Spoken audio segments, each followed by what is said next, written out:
Hey, look, I want to jump right into the discussion, right? Last weekend, there was a game that was played by the Georgia Bulldogs. Oh, Kirby Smart. Why are you bringing that up? And the Georgia Bulldogs. Because it needs to be discussed, because we haven't really discussed it. I mean, we touched on it. I mean, we like... But I'm still healing. You just picked the scalp right off. I'm bleeding. Why are you hit? Why do you have to heal from one loss? I didn't like the loss. We weren't supposed to lose to Alabama, bro. Okay, look, let's talk about it. Kirby Smart and the Georgia Bulldogs, led by Gunnar Stockton under center. Gunnar Stockton actually had a pretty decent game. They failed once again to the Alabama Crimson Tide, this time at home. At home. And like, dude, during the first 2-3 drive, the first quarter, we could not stop them, bro. We got a 3-and-out, and they kept the ball like 15 minutes. Yeah. I think at one point their quarterback was 10 for 10. Like, he was just completion after completion after completion. Third downs, we just couldn't do anything with them. But I will give you this. Kirby did adjust at halftime because he shut that stuff down. They didn't score no more. Yeah, I mean, they really adjusted after the first quarter. Because I want to say they put up about 17, like close to the first quarter. Let me look this up. No. So Alabama put up 7, and then, man, boy, yeah, you're right, it was the second half. They put up 17 in the second quarter. I stand corrected. And then they didn't score again in the whole second half. But let me ask you this. Why does it take so long for Kirby and the Georgia Bulldogs to right the ship when it's in game? Like, why does it take to halftime? Why aren't they coming out with a game plan that's ready to stop Alabama? Because it just seems to be Alabama. I think that they think Alabama's going to do one thing and Alabama does another thing. And they don't be kind of, okay, we didn't know they were going to do that. And they're trying to adjust because they probably have a game plan that Alabama's put on tape for the past couple of weeks before them. And then they're like, okay. And then Alabama's like, got something strictly for Georgia. And then they're like, oh, because like they wouldn't. I mean, I don't know. I haven't been watching Alabama, but obviously Georgia was fooled. That's what I'm thinking. I mean, but like that's what every team does, though. So it's like question, man. No, I know it, but I'm just saying that's what every team does to a certain extent, unless it's like unless we're believing Alabama is just totally keeping things in the vault until it's time to play Georgia. Like, this does not come out the vault until we play Georgia. But I think every team has certain things that they game plan specific for each team. Why does it seem to take? Because I'm gonna tell you, and the games go one or two ways when it comes to the games against Alabama, right? Either Georgia starts extremely fast and Alabama has to play catch up. That's what happened in the past with Nick Saban. But the last 2 years with DeBoer, man, I think the first year in Alabama was like 28. We thought it was over. Oh yeah, it got. We came and took the lead. Yeah, that game, but yeah, Georgia did. So let me ask you this: is it something between Kirby Smart and Alabama? Is Alabama in Kirby Smart's head? Definitely, bro. Like, why wouldn't you kick the field goal? All right, you had the freshman drop the ball. Okay, cool. We recovered from that. They had a drop. We had a drop. But we had a chance to tie the game up. Our defense was holding. It's like you wanted. I mean, the play call, if the right tackle would have just contained and executed, we would have got a first down, maybe a touchdown. But man, you can't play with that. You can't play with that. Even though it was like, 13 minutes left, 12 minutes left. I guess he thought, whatever. You can't play. You can't play. I mean, especially looking at that, we shut them down in the whole second half. Go ahead and kick the field goal, man. Tied up. Your defense is dominating at the time. Go ahead and put the belief in that you're going to get the ball back and your offense can do something with it this time and at least maybe get you in the field goal range again. And don't get me wrong, like, it would have been awesome. We would have got that first down and been like, yeah. But the significance of what's going on in the history, you played them, 8 times? You're 1-7? 1-7. With him, and then the history of Georgia with out of 11 games, they won 10. Come on, man. Like, it's something with Alabama, man. Like, they got Georgia's number, bro. Yeah, I mean, I think at this point, it is something there. I know there are a lot of people who panicking and just, they feel like Kirby, maybe it's over with. I don't know who those wacko people are because we know Kirby is a great coach. But at the same time, when it comes to the University of Alabama, it just seems like they continue to own the Georgia Bulldogs. And it's tough to say that. Oh, it's tough to say that. And the people all in the comments. We dropped the video the day after the game, and this guy, man, he be on there. I can't remember his name right now, but he always be in the comment. He was like, "This not the video that I was waiting to see this morning." So look, you know what I'm saying? I can't wait to see what's really going on. I'm like, man. So look, on our new Facebook, the Water Boys Show, I posted your Alabama tribute. For Georgia beating Alabama. Yeah, so you made a sports bars on that, and it did very well. It was like a couple 100,000 views. Oh, so I haven't checked after they lost. So what happened after they lost? Oh, after they lost? Oh, we got so many comments. Even before we lost. Yeah. Man, this man sucks, man. This man, There's so many comments, bro. Hey, shouts out to everybody. Leave a comment. Thank you for supporting the podcast. Thank you for supporting our Facebook page. But yeah, man, like, hey, you riled them up before the game. There's a lot of roll tides, a lot of this or that. We own y'all. Y'all bragging about one game, this. Oh, yeah, they own us. And then afterwards, man, I got about an extra 50 to 100 comments. Hey, look, it's all good. Guess what?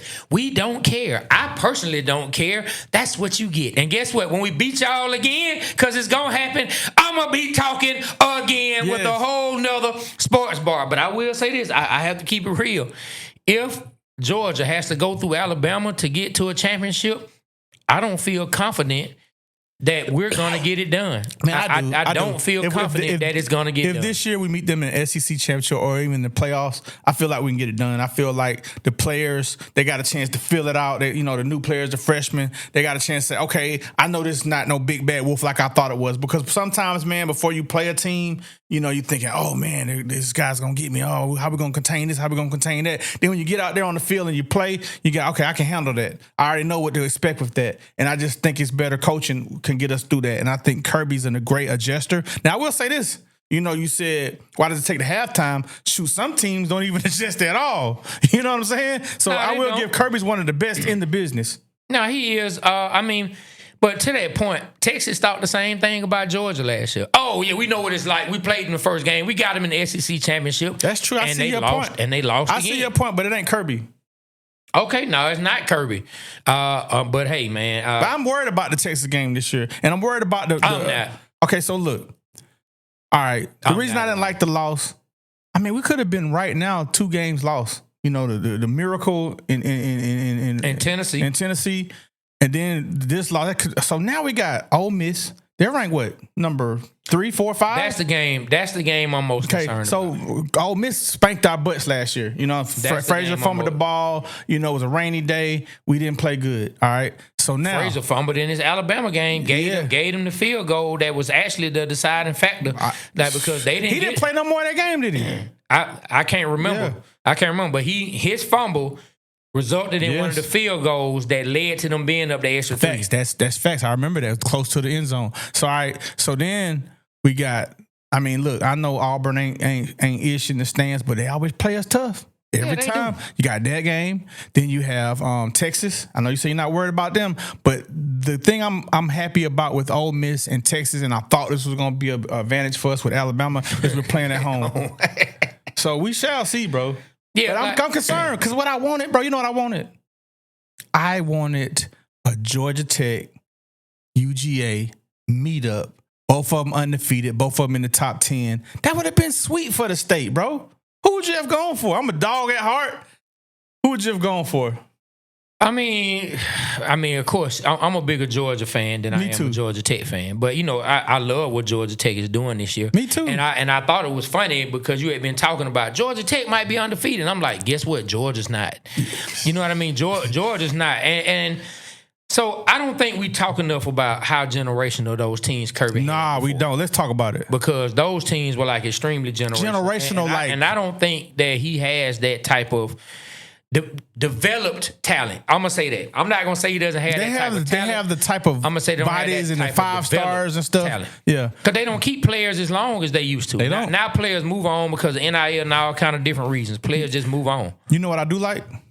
I do like that those freshman linemen, and you say they do go fast, but they're learning, and then they're gonna be a force to be reckoned with years to come. Hopefully they don't 2 and done. Yeah, You know I what I'm mean, saying? a lot of times, but sometimes it might be one. Like in today's landscape, They can do may one and have- done in college. Yeah, you can move on. I knew basketball you could. If you decide now, not move on to the pros. I'm talking move on to another program. Oh, You're just thinking about them moving to the pros. They can move to another program. Transfer portal. Yeah, they can move to another program. Yeah. You might not even have them 2 years. Yeah. You know what I mean? So now it's I forgot about it's totally that. different. So all Totally the development that you used to have, where you could take someone like a Jalen Carter, the way he was.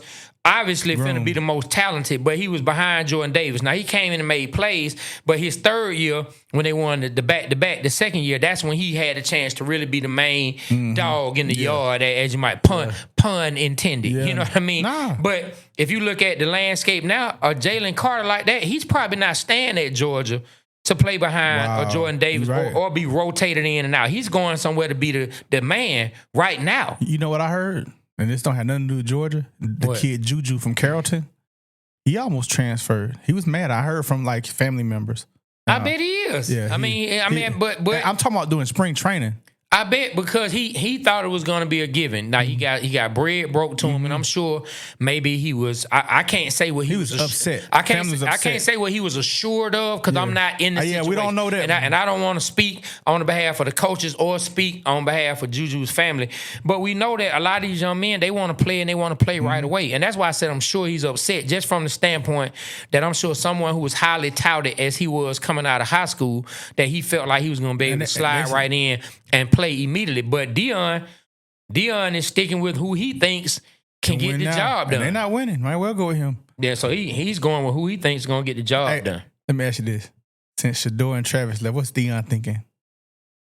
Man, I can't even do one for what Dion thinking, man. He just, I don't know, like, because it's so crazy because Dion has got more players than when Shador and Travis was there. More people that can ball. Now they already had talent. I mean, they put a lot of, but they got more. They put a lot of players in the pros, but they beefed up the level of talent. A lot of kids came to play. They had the skill positions, but now for him, and so I'm a little shocked that they have the record there. I want to say I think they're 2-3. 2-3 right now. Yeah, 2-3. I think they're 2-3, and if it continues to go like this, those players are going to start getting up out of it. All that Louis luggage that Dion said he was coming with. They got the plane. Man, they got the plane. Them kids going to start saying, you look, you ain't here with a book bag, my guy. You know what's funny? I'm going to play somewhere else. That's going to happen. You know what's funny?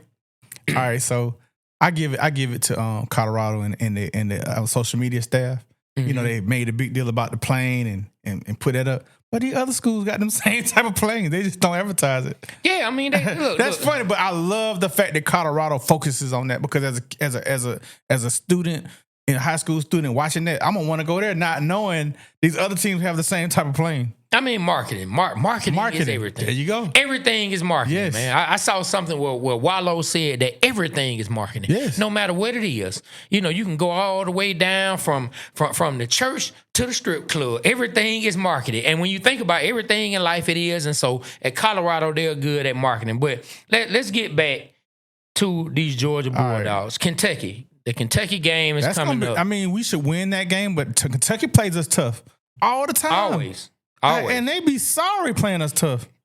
Always. Yeah, we play Kentucky at home, another game at home. Now, we do go on the road to play Auburn. We play Auburn on. So, the only road games we have left. What are they? Are Auburn and Mississippi State. And Georgia Tech. But. And then okay, so Florida's a road game because we don't play it at home. It's the biggest, what they say, cocktail party in the world. Yeah, so we don't play it in Florida Stadium, but basically it's a road game, so Florida, and it's at a disadvantage. So Florida's in Gainesville, right? And Georgia's in Athens, and they do a medium point where medium, like both fans drive like an hour, so it's in Jacksonville. So Georgia's not that far. Athens not that far from Jacksonville, and Gainesville's not that far. It's probably Georgia probably got a little bit longer to drive. Man, Georgia should have a lot longer. No, not really. How much far it is? So from where Athens is located, it's not that far. Yeah, they go straight down. Yeah, they're ready to come down the coast. I got to see how far that is. Hey, look, Google that, Terry. Let us know how far Athens is from Jacksonville.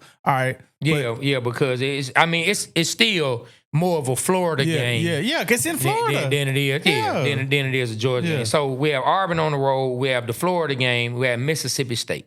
So we have 3 more road games coming up. And then after that, at home, we just talked about Kentucky. We have Ole Miss at home. They're number 4 right now. And so I think that's when Georgia. You think we're going to beat them? Okay, this is what I want to ask you. The 4-hour drive, and then do Gainesville to Jacksonville. All right. The rest of the way, is Georgia, can they go undefeated, or you think they'll get another loss? And do you think they'll make the college playoff? I think the Ole Miss game is the game I'm worried about. And why? I mean, I just think Lane Kiffin and his offense matches up well against Kirby and his defense. And they both Nick Saban disciples, huh? Yeah. I mean, they won a championship on the same staff. Lane was Kirby was there for so long. It was a few offensive coordinators, huh? Yeah, it's a huge difference. That's a huge difference. Yeah, it's a huge difference. Yeah, you just gotta think what Athens is. So he said the difference was from Gainesville to Jacksonville is an hour and a half, and from Athens it's 4 hours. It's 4 hours from Athens to Jacksonville. Yeah. So we screwed all the way around. Yeah. They didn't try to make that in the middle. You know what I'm saying? It just is what it is. You know what I mean? So every year, but this Florida team, if that Florida team, I believe that Buford might can beat them. I ain't even lying. Like this Florida team, they have talent, but the coach. This team just seems to be in disarray right now, and I blame it on the coaching staff coming on down. This team seems to be in disarray. You know what makes me so happy about the Florida team? I went on Twitter. You have a Twitter, y'all. It's the Water Boys Pod. Y'all follow that. And I went into the spaces, and I went into Gator territory. And I'm like talking about the Bulldogs, and they kicked me immediately. So I went back in there a couple days later. We was going back and forth. So to y'all Twitter Gator fans, ha! Hey man, so a friend of the show, one of the Atlanta content creators, his name is Big Low Country. What's up, Big Low Country? He has a nephew. I spoke to him Monday when we came to live. He has a nephew that plays for Florida. I got to talk to him about what position his nephew plays. But he has a nephew at the University of Florida. He was like, Trey, you're going to be mad at me, man, when you hear where I let him go. And he said, man, he went to Florida. I said, man, I don't care about that. Yeah. I said, at the end of the day, it's bigger than schools and some sports fandom.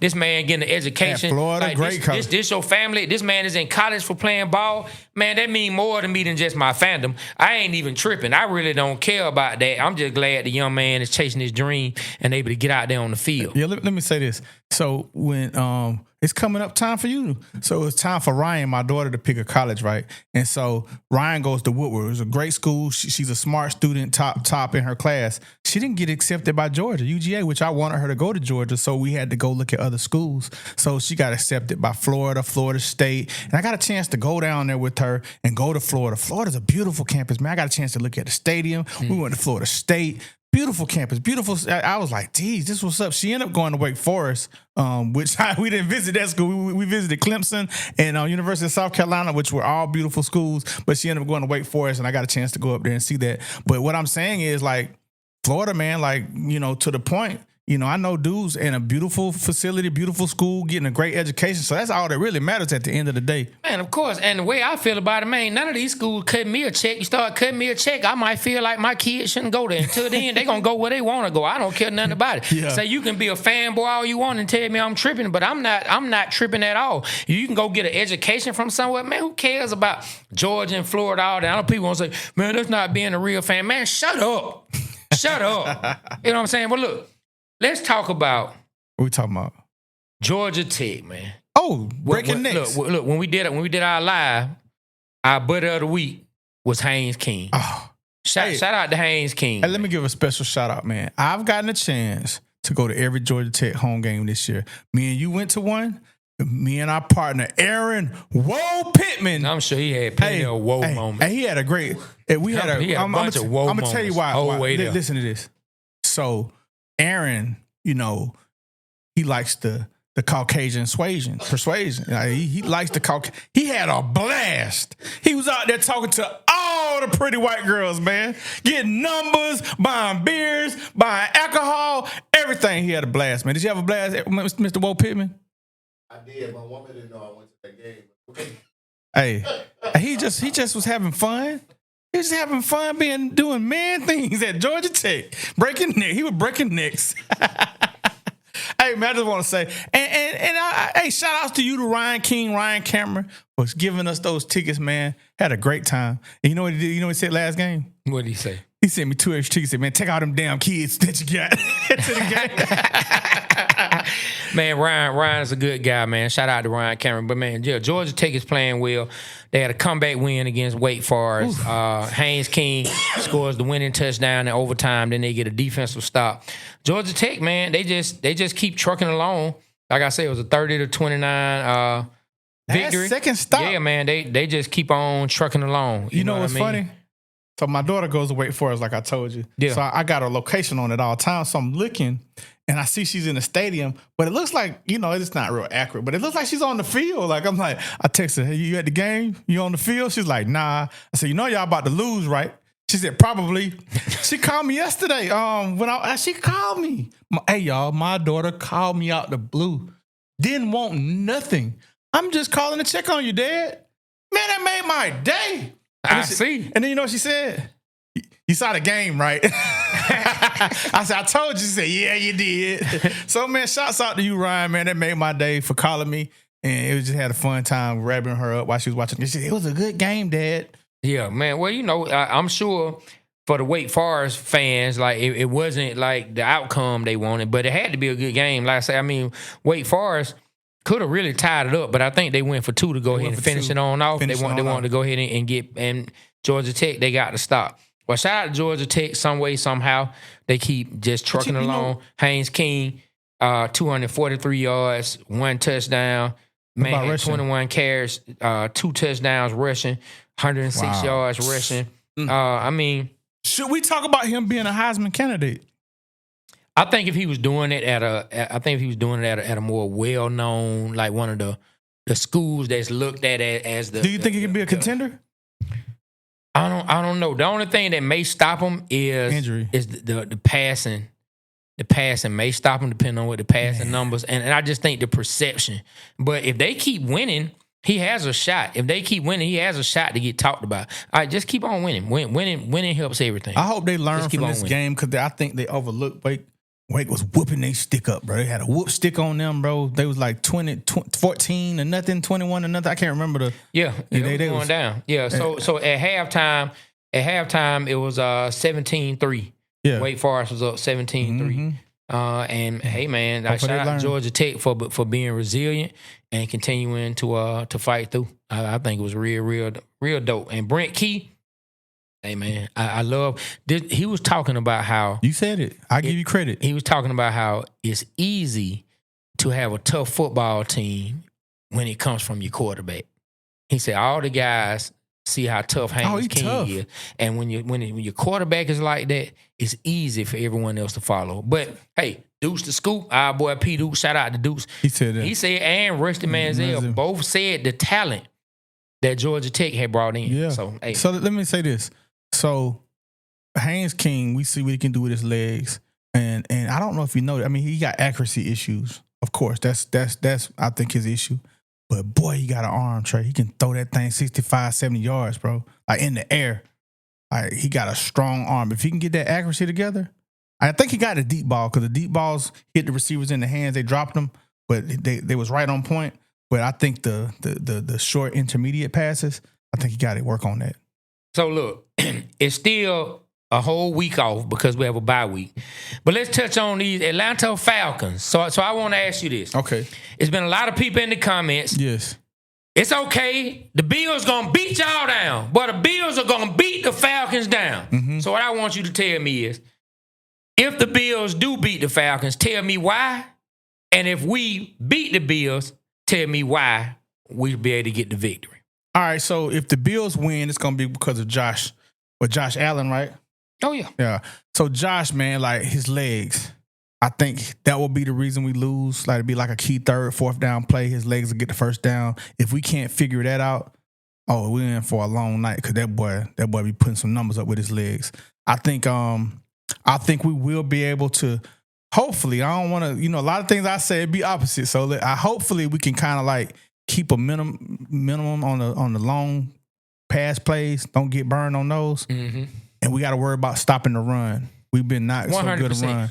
But we've been doing pretty good. We're number 2 in passing defense. And that could change after this Buffalo game. But if we can do that and keep the Josh from not running, I think we can win. But if he gets those first downs, it's gonna be a long night. Now, how can we win?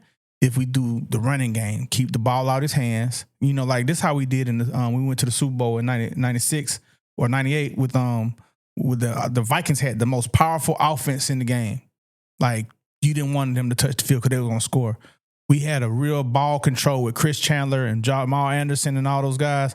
We just ate up the clock. We kept the ball out their hands. If the Falcons gonna have to do that, they're gonna have to keep the ball out their hands to win the game. Bijan, Tyler, you know, short passes, keeping it going, you know, whatever. I think we can do it. I really want to see how our defense is because Trey, you're right, man. All these second year, third year guys, man, they're becoming something. They had a stat on Ororo. He's like top 10. I think it's like either higher, top 5 or 3 of one of the most pressures of all defensive tackles in the NFL. He's like up there. And then it said something about Brandon Dorless. Brandon Dorless, 54. And what's the other guy? What's his name? Jack Harrison. They're saying these guys are turning into something. Like they're talking about the rookies and stuff, but they said these guys are like they're going to be the core of the defense in the future. Yeah. They're saying that. Yeah, we got Zach Harrison. I think this is like 4th year. Then we got those other 2-year guys. Yeah, spoke about. And then we got the bookends that we got. We got the safeties. The Xavier Watts, man, rookie of the month. Billy Bowman looking. Yeah, shout out to Xavier Watts. So. I mean, I'm looking for great things on our defense. And like you say, man, the keys to victory, man, is keeping Josh Smith off the field. Josh Allen, keeping him off the field on 3rd downs and 4th downs, man. Get him off the field. Well, as far as the offense, I'm with you on the run. How do I think we're gonna win? I am a little opposite from you when it comes to like ball control, like the run game, but short passes, man. We gonna have to have some explosive plays. I would love, of course, I'd love to see that. The only way you're gonna be an offense that's averaging 30 points a game is you're gonna have to be explosive. I want us to be. Yeah. You think I don't want to see Penix throw a bomb? No, I'm just saying. I'm just saying that's just the way I see it. That's the thing. I think they're gonna have to have some explosive plays. Yes. Just like last week we had some explosive plays to open up the run game even more. We're gonna have to have some explosive plays. Like it's gonna be tough playing a team that's averaging 30 points a game. Mm-hmm. I mean 30 something. I gotta look it up. Terry, can you look up what the Buffalo Bills are averaging right now on their offense, what they're scoring right now per game? I know it was 30, over 30. I got to see what the exact number is. But like we're gonna have to get some explosive plays. We're gonna have to be able to hit some downfield. Last game against the Commanders, we had, I want to say, 2 really, really big explosive plays. The one to Bijan, and then we also had the one to Drake. We're going to have some explosive plays. Like, that's going to open that offense up. I agree with you 100%. Now, when it comes to the defense, man, when you can get Josh Allen on the ground, it's tough because he's a big dude. Big dude. But when you can get him on the ground, what you call him? I call him Caucasian Cam. You know what I mean? Because he a big dude, just like Cam Newton. Yes. And the one thing that he hurts you with even more, yeah, he can run around, but he hurts you even more when he's creating with his legs, and then he hits you downfield for a deep bomb, hits you downfield for a 30, 40-yard play, and you just look up, or breaks a tackle that someone had him back in the pocket, was getting ready to sack him, and then he makes a play. So we're going to have to get the sacks.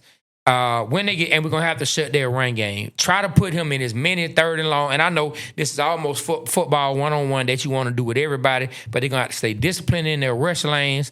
They're going to have to stop the running game. We can't let James Cook and any of the other boys start to go crazy for Buffalo. And, just play real sound defense. Don't give up the big play, because if you start giving up explosive plays to Josh Allen them, I mean, it'll be a long night. It'll be a long night. But I actually feel pretty okay about coming to this game. I guess the Carolina game, they got smacked around so bad that I guess it's like, how much worse can you get beat? You know what I mean? What those numbers say for the Bills here?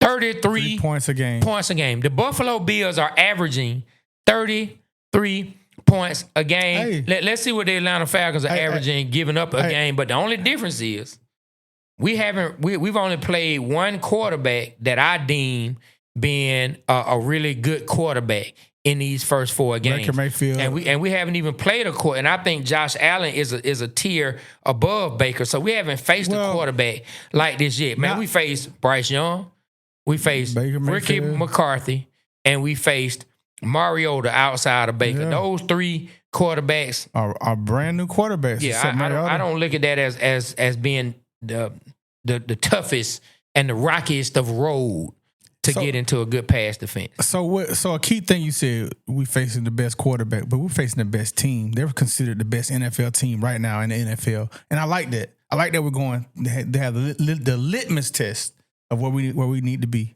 And you know what?